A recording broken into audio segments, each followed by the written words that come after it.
Hola, Misterios Paranormales. Hoy tenemos en el segundo programa especial, tenemos el invitado especial desde Argentina a Homo Deus. Buenas noches, Homo. ¿Qué tal? ¿Cómo estamos? Bienvenido al programa. Bien, muchas gracias. Buenas noches, Albert. Gracias por dejarme estar en tu casa. Un placer. Hoy, ¿de qué tema vamos a hablar? Bien, hoy vamos a hablar de el origen de los judíos. Pero Interesante. no vamos a hablar tanto del punto de vista religioso, sino del punto de vista histórico, el trasfondo histórico que tienen los judíos. Bien, no sé si escuchaste alguna vez una afirmación que hacen los rabinos, más que nada. Ellos afirman con mucho orgullo: nosotros construimos las pirámides. Sí, algo me suena. Bien, los judíos afirman con mucho orgullo que ellos han sido los constructores de las pirámides. No durante, bueno, ya sabemos que ellos han sido esclavizados por los egipcios.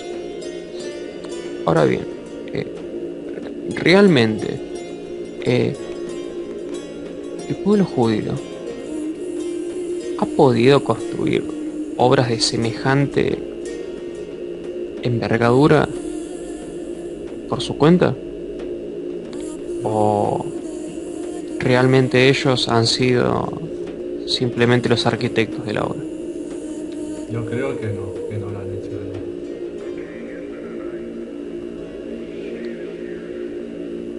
Bien, ahora va a empezar lo interesante. Mira, resulta que los judíos no solo son conocidos por ser, por inventar el sistema de la banca, por ser muy buenos administradores de recursos y riquezas y poder generar, como ya sabemos, ganancia a partir de la obtención de riqueza de otros, sino que son conocidos por su gran capacidad arquitectónica. Se dice que muchas de las hay montañas de Israel que son artificiales, que ellos mismos las han construido en algún tiempo.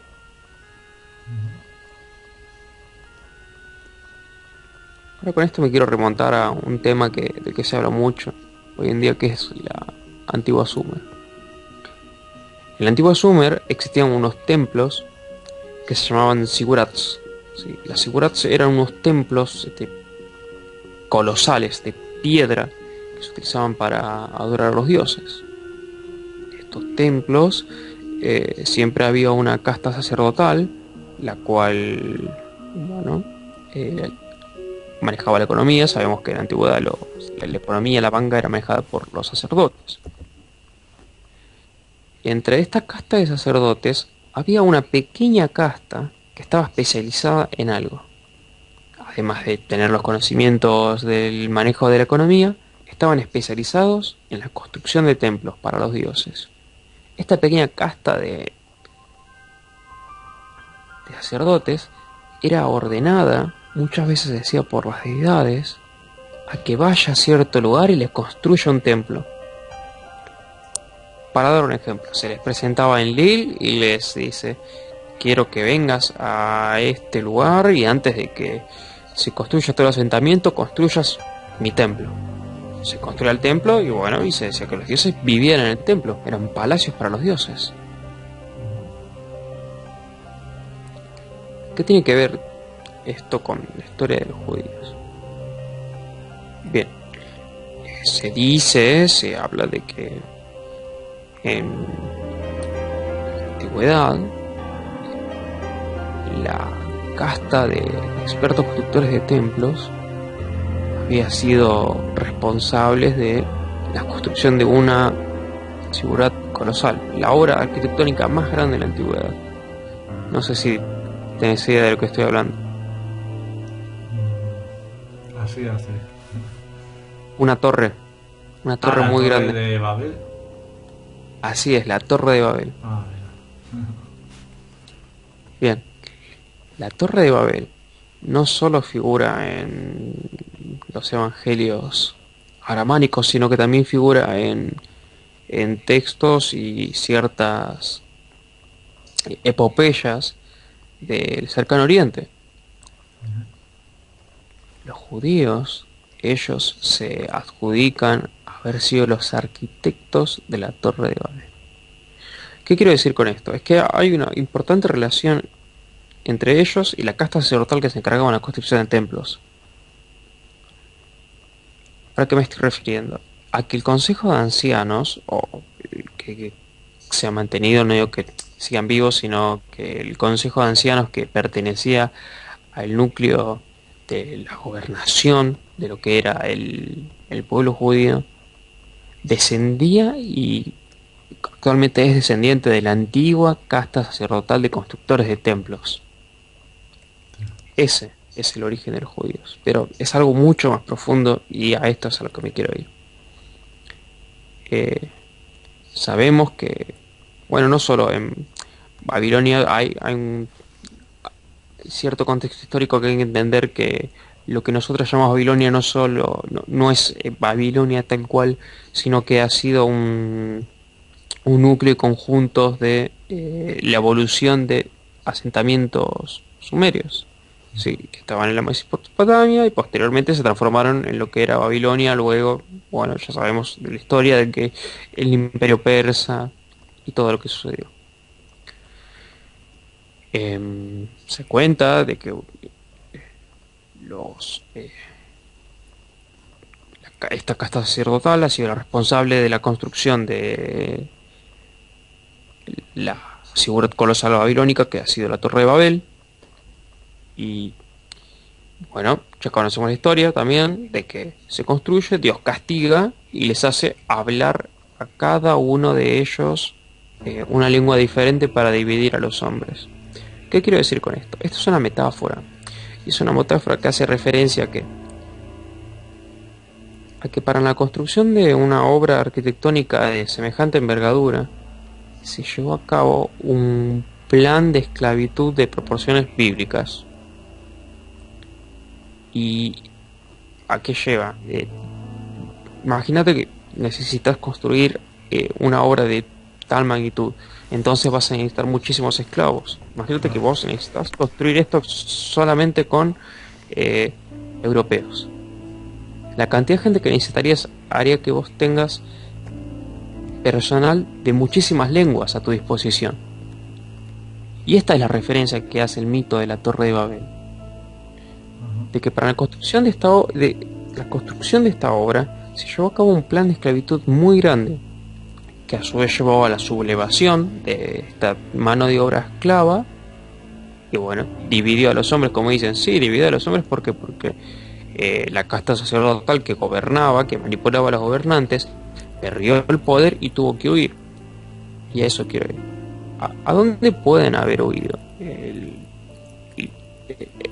Casta sacerdotal con sus familias y los sacerdotes de bajos rangos. ¿Dónde pudieron haberse ido? Y ahí está el tema. Como no podían mantenerse en esta área geográfica, ya que eran totalmente odiados y atacados, ¿qué hicieron? Se trasladaron hacia lo que es la actual Anatolia o Turquía. ¿Por qué? Bien, hay una evidencia histórica y se sabe de que a los pueblos, más que nada de herencia árabe, los musulmanes, llaman de forma despectiva a los judíos, yo lo he escuchado en inglés, cave dwellers. Personas que viven en las cuevas, o acechadores de cuevas, por así decirlo. Bien, ¿qué sucede con esto? En Anatolia, que está ubicado cerca de Turquía, es un emplazamiento arqueológico muy importante, al igual que Capadocia, donde hay ciudades subterráneas de proporciones bíblicas. No te das una idea de lo que es eso. Son tan grandes de que hay lugares donde no llega el oxígeno. Es más, no se sabe cómo se podían oxigenar en ese lugar. ¿Cómo lo hacía?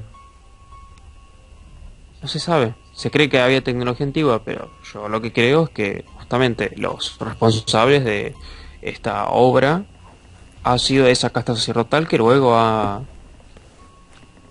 eh, posteriormente ha descendido y se ha formado lo que es hoy en día el pueblo judío. ¿Por qué me estoy centrando en esto? Porque quiero seguir acá. Se sabe de que estas ciudades eran inexpugnables, nadie podía llevar a cabo una conquista en estas ciudades. Pero hubo una rebelión, al igual que pasó en la Torre de Babel, y fueron expulsados de ese lugar.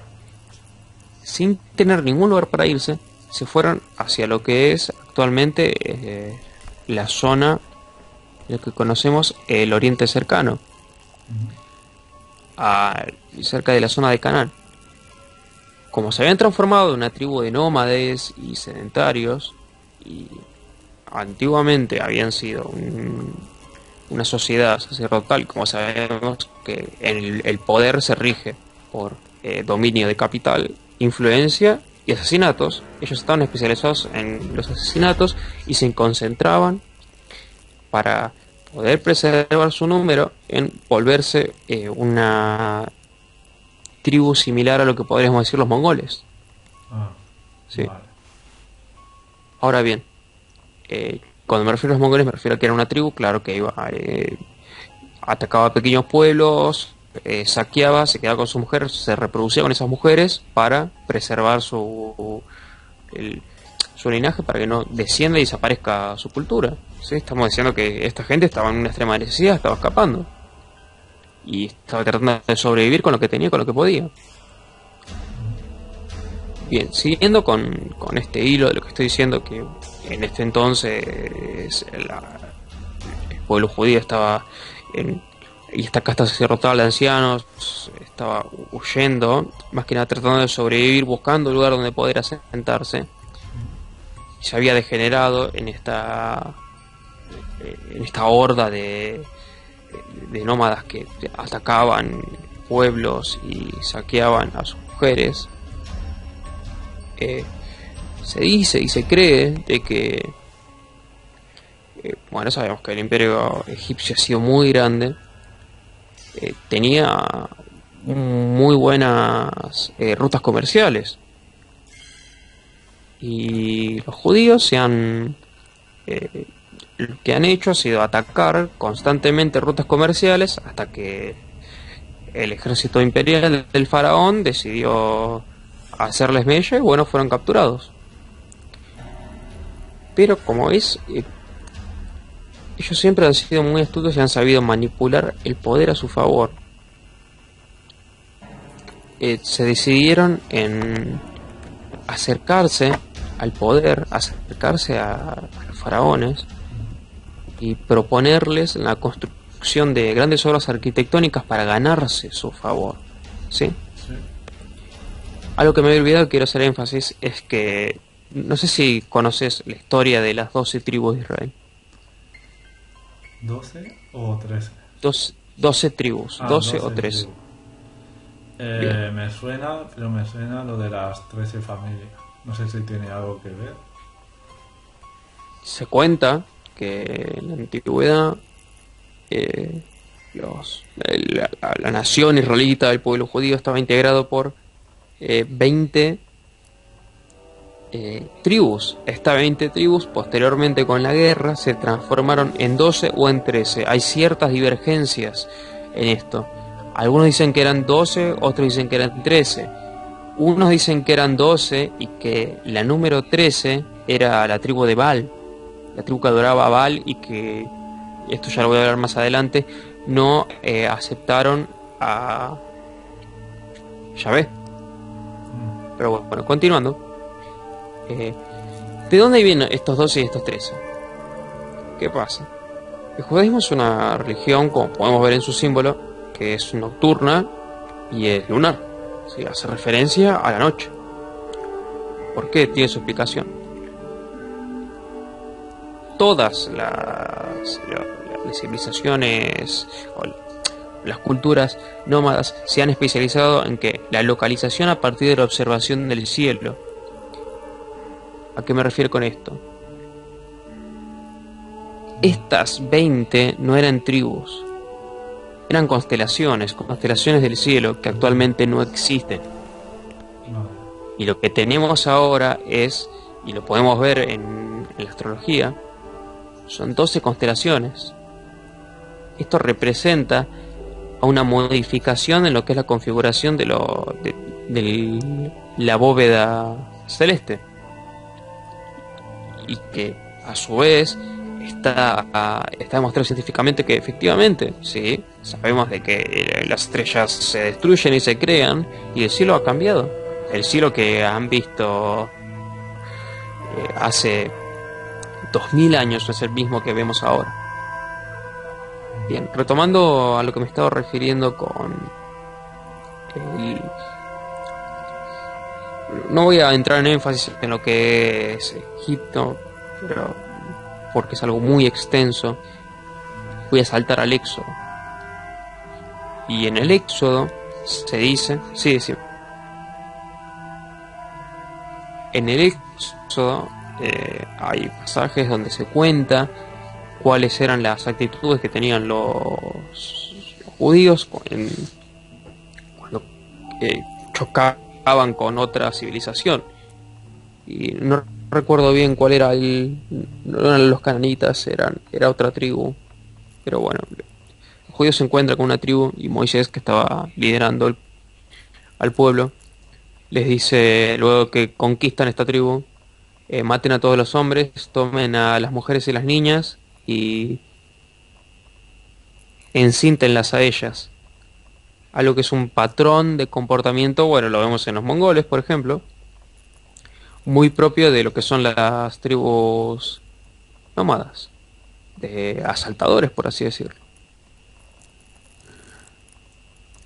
Bien, conocemos la historia de que luego de 40 años, algo que quiero hacer énfasis ahí, estos 40 años no son 40 años, son menos. Ellos se basan en un calendario lunar, al igual que tenemos las edades de Matusalem y de Adán. Estas edades son muchísimo más inferiores. Cada año para ellos en ese entonces representaba un ciclo lunar, que era el avance desde una luna llena hacia otra luna llena. Por lo tanto, era un periodo aproximadamente un mes o un mes y medio, un año. Así que he hecho el cálculo, Matusalem ha vivido aproximadamente 72 años, lo que para esa época era un logro realmente muy grande, llegar a esa edad. Claro, vivían pocos años, unos 40 o así, ¿no? 40 o menos. O menos. O menos, mucho menos. Sí, y siendo una tribu de nómadas era una edad mucho más inferior. Pero bueno, ellos se basaban en la observación del cielo nocturno. Cabe mencionar de que se estipula de que, si no me equivoco, Moisés vive hasta los 80. Sí, algo que no se puede extrapolar a lo que es el calendario lunar. ¿Por qué? Porque cuando ellos vivieron en Egipto, adoptaron el calendario solar que tenían los egipcios, y ahí está ahí está la explicación de por qué y cómo se hace esta extrapolación. Bien, continuando con lo que estaba diciendo, se sabe que bueno, los judíos llegan a Israel y ahí hay una gran divergencia. ¿Qué quiero decir? ¿Cómo y por qué? Siendo que ellos tenían la capacidad de construir templos para otros, construyen un templo para sí mismos, siendo que no les generaba ningún tipo de beneficio. Hay ciertos historiadores que postulan de que ellos lo que hacían y llevaban a cabo siempre era una apropiación del terreno. ¿Por qué? ¿A qué me estoy refiriendo? Es probable de que en épocas pasadas ellos hayan construido un templo, lo que es la actual Israel, y posteriormente, cuando retomaban o tomaban esa tierra que es la tierra prometida, hayan arrasado con la ciudad, matado a los hombres, hayan hayan destruido la cultura, se hayan reproducido con sus mujeres y tomado el templo que han construido en el pasado. como es una gran metáfora. El Antiguo Testamento hay que tomarlo en cuenta como una gran metáfora. Hay que interpretar de forma correcta de que sí, justamente no necesariamente tuvo que haber existido Salomón, pero el templo tenemos prueba de que existe. Pero lo han tomado, lo han construido, ellos han sido los arquitectos del templo y lo han tomado, lo han capturado. Bueno, hasta acá voy a llegar por el día de hoy. No sé si tienes alguna pregunta, Albert. Sí, el templo de Salomón, que fue destruido o qué pasó con el templo, para que los oyentes tengan más información sobre el templo de Salomón. Bien, el templo de Salomón es muy complejo. A ver, sabemos que está la existencia de dos templos, ¿sí? Pero realmente existió, ¿no? Sí, realmente existió. Hay un pedrusco gigantesco en Israel que es símbolo del templo. Uh-huh. Sí, hay importantes debates rabínicos. Entre los rabinos vamos a debates de si pertenece al primero o al segundo templo. No se sabe, no hay forma de probarlo. Uh-huh. Lo que sí se sabe es que los romanos destruyeron el segundo templo. Ellos están seguros. Uh-huh. Tampoco se sabe si han sido dos templos o una reformación del primero o el segundo. Ah, ok. Pero sí puedo asegurar que sí, el templo ha existido. Es más, no sé si has visto ese candelabro que prenden los judíos. Sí, me suena. Bueno, hay un candelabro que ellos prenden. No recuerdo ahora el término correcto, cómo se pronuncia en hebreo. Este pequeño candelabro representa un milagro que ellos tuvieron en el templo. ¿Qué pasa? El templo estaba iluminado por una lámpara de aceite. Cuenta la leyenda de que en un momento el aceite se termina y a pesar de haberse terminado el aceite, la lámpara sigue iluminando durante 7 días. Listo. Bien. Bueno, Uh-huh. sí, y como decía, quien entraba al cuarto del templo donde estaba el arca de la alianza y decía que vivía Dios, fuera del único día del año, era fulminado, era directamente moría. Si no me equivoco, hay un relato en el Antiguo Testamento que habla que dos mujeres ven a Dios, entran al cuarto y ven a Dios. Y ellas afirman y dicen, hermana, vamos a morir porque hemos visto a Dios. Ahora yo pregunto, ¿qué tipo de Dios bueno y benevolente Claro, no tiene lógica, no hay por extermina dónde cogerlo, ¿no? a alguien simplemente porque lo ve? ¿Qué tipo de crimen Sí, tan sí. grande es ese? Vale. Pues muchas gracias, Hugo, por tu No hay por dónde cogerlo relato. exactamente. Ha sido Bien, muy vamos a llegar hasta interesante y acá por como hoy. siempre un placer tenerte en el programa. Y nada, espero tenerte en el próximo videoprograma, que hablaremos de otro tema muy interesante. Y nada, nos vemos pronto.